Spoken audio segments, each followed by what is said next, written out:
Hello नमस्ते। So मेरो नाम बाइबुरा 07।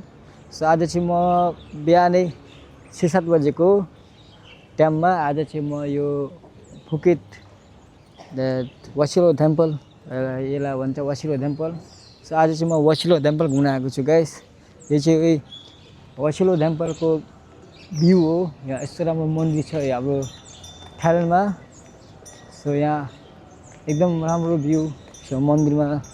यस्तो सुकुन यस्तो मन शान्त मिल्ने बिहान बिहानै आएर यहाँ धुपबत्ती बाल्न पाउँदाखेरि यहाँ बुद्ध भगवानको दर्शन गर्न पाउँदाखेरि मन पनि अलिकति शान्त दुखसुख भुलेर आफ्नो जीवनलाई एक ठाउँमा राखेर आफ्नो शान्ति खोज्न लागि भन्दै चाहिँ आज म यो वसिलो टेम्पलमा आएको छु र यो वसिलो टेम्पलको दृश्य हेर्न सक्नुहुन्छ। र यो वसिलो टेम्पलमा चाहिँ एकदम हामीहरू घरिघरि नै आइरहेको छौँ। यो अहिले चाहिँ हामीहरू नआएको 2-3 महिना हुँदाखेरि हामी अहिले फेरि आउँदैछौँ। सो हजुर पनि देख्न सक्नुहुन्छ अहिले चाहिँ म यो टेम्पलको वरिपरि घुमिरहेको छु।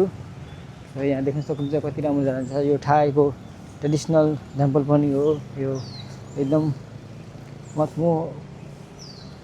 यहाँ भन्तेजीहरू पनि भित्र भन्तेजीहरू प्रार्थना या भन्तेजीहरू पठन पढ्दै हुनुहुन्छ।